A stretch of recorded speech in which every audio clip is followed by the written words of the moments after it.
नमस्कार दोस्तों, जय जोहार। मैं कौशल तिवारी और बिहनिया संझा में आपका स्वागत है। कुछ लोग इसे खिसियानी बिल्ली खंबा नोचे बता रहे हैं तो कुछ लोग इसे उल्टा चोर कोतवाल को डांटे। लेकिन हकीकत तो यही है कि छत्तीसगढ़ में धान खरीदी पूरी तरीके से अव्यवस्थित हो गई है। अब तो दर्जन भर से अधिक मंडियों में नोटिस चस्पा कर दी गई है कि आगामी आदेश तक धान खरीदी बंद रहेगी या फला तारीख को धान खरीदी बंद रहेगी। और इसकी सबसे बड़ी वजह है मंडियों में मनमाने ढंग से धान का जाम हो जाना। डबल इंजन की सरकार यानी विष्णुदेव साय की सरकार ने सत्ता में आने के लिए वादा किया था कि वह 21 क्विंटल धान खरीदेगी 3100 रुपए के हिसाब से। और इसी के तहत छत्तीसगढ़ में पिछले कई सालों से धान उत्पादन का रकबा बढ़ा है और मंडियों में धान की आवक बढ़ी है। और जैसे ही इस साल खरीदी शुरू हुई, पहले ही दिन से मंडी कर्मचारी, राइस मिलर और सभी ने सरकार पर दबाव बनाना शुरू किया कि वे उनकी मांगों को सुने और पूरा करें। लेकिन सत्ता का अपना चरित्र है, वह तब जागती है जब लोग परेशान होने लगते हैं। कांग्रेस लगातार छत्तीसगढ़ में धान खरीदी की अव्यवस्था को लेकर प्रदेश सरकार पर आरोप लगा रही है। पार्टी ने चुनाव से पहले घोषणा पत्र जारी किया था और 3100 रुपये पूरा पैसा देने का वादा किया था, लेकिन मैं समझता हूँ 2300 रुपये आज इन लोगों को मिल रहा है। भारतीय जनता पार्टी के घोषणा पत्र को ये तमाम लोग याद कर रहे हैं। किसानों को अब किसान छला महसूस कर रहे हैं। आपके सामने जिंदा उदाहरण आपने देखा कि 1.5 किलो अगर ऊपर वजन होगा तो किसान का सीधा नुकसान होगा। और सैकड़ों की संख्या में हर खरीदी केंद्र में किसानों को यही बेवकूफ़ बनाने का काम, चाहे वहाँ के व्यवस्थापक की बात करें या सरकार ने जो समितियाँ बनाई हैं उन लोगों का भी इसमें बड़ा भ्रष्टाचार का आरोप हम लोगों ने लगाया है।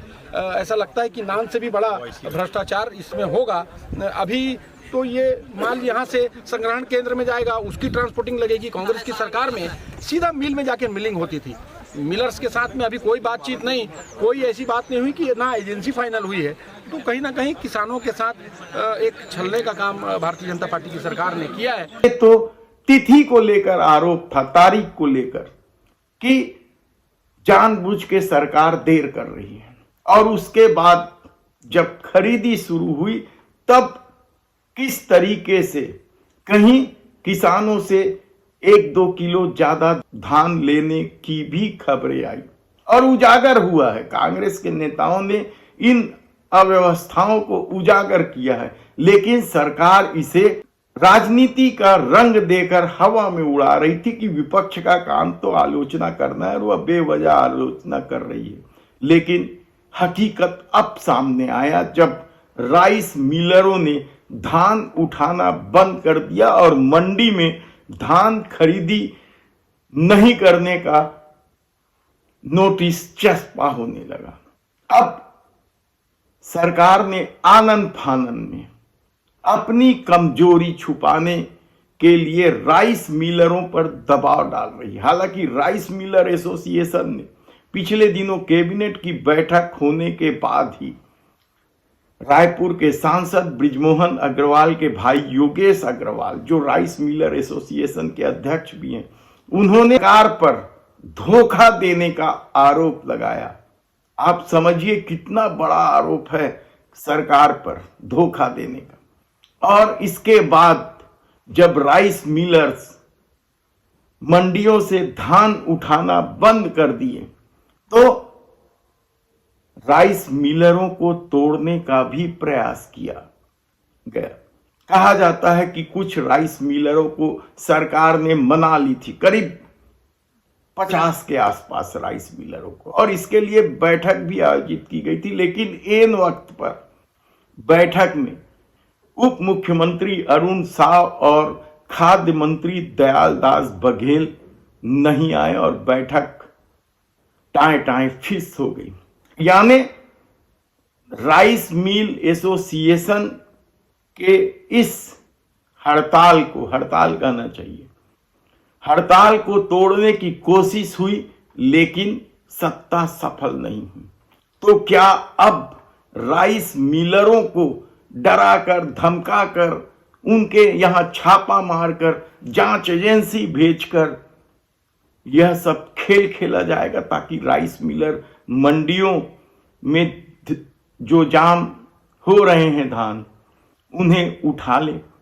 और इसी कड़ी में कई जिलों से खबर आ रही है छत्तीसगढ़ की कि राइस मिलरों के यहां न केवल छापेमारी की कार्रवाई की जा रही है, बल्कि कई राइस मिल को बंद तक कर दिया गया। यानी जो लोग नहीं मान रहे हैं धान उठाने के लिए जा रहे, उन राइस मिलरों को क्या सील कर दी जा रही? क्या सरकार इस तरीके से चलेगी? ये सबसे बड़ा सवाल इसलिए उठ रहा है क्योंकि जिन राइस मिलरों को सील की गई है उसमें राइस मिल एसोसिएशन के पदाधिकारी भी शामिल हैं, सांसद बृजमोहन अग्रवाल के रिश्तेदार भी शामिल हैं, तिल्दा से लेकर गरियाबंद, यानी आप किसी भी जिले का नाम लें, सब तरफ सरकार राइस मिलरों पर दबाव डालने के लिए छापामार की कार्रवाई कर रही है और लंबा चौड़ा कमियां गिना रही है। यह कमियां क्या पहले सरकार को नहीं दिखी थी? यह सबसे बड़ा सवाल है। आप सोचिए, यदि राइस मिलर्स बदमाशी कर रहे थे तो सरकार को यह सब पहले क्यों नहीं दिखा? और अब जब राइस मिलर्स हड़ताल पर हैं, धान नहीं उठा रहे हैं, अघोषित हड़ताल है, तब क्या उनकी कमियां अब दिखाई दे रही है? क्या उनके खिलाफ कार्रवाई की जाएगी? हालांकि समय समय पर यह बात सबके सामने आया है कि राइस मिलर किस तरीके से कस्टम मिलिंग के नाम पर और चावल स्टॉक के नाम पर उठाए चावल को बाजार में बेच देते हैं। ऐसे कई मामले सामने आए हैं। क्या कार्रवाई हो रही है? कोई बता पाएगा कितने राइस मिलर्स को सरकार ने इन कमियों की वजह से सील किया है या जेल भेजा है? कहना मुश्किल है। लेकिन अब सरकार जिस तरीके से कार्रवाई की जा रही है, क्या इस तरीके से सरकार चलती है? क्या इस तरीके से डरा धमका कर सरकार अपनी कमियों को छुपाने की कोशिश कर रही है? ऐसे कई सवाल आप उठा सकते हैं इस सरकार में, क्योंकि चौतरफा कानून व्यवस्था अस्त व्यस्त है, अपराध बढ़ रहे हैं। केंद्रीय गृह मंत्री अमित शाह भी दौरे में हैं, वे पीठ थपथपा रहे हैं पुलिस बल की, लेकिन अपराध तो शहरी क्षेत्रों में बढ़ रहे हैं। आज ही अखबारों में खबर है कि किस तरीके से धान बेचने गया एक व्यक्ति, उसके घर में चोरी हो गई। यानी शादी ब्याह में जा रहा है तो चोरी हो रही, तीर्थ यात्रा में जाता है तो चोरी हो जाती। क्या छत्तीसगढ़ में अब कुछ देर के लिए अपने घर को सूना नहीं छोड़ सकते?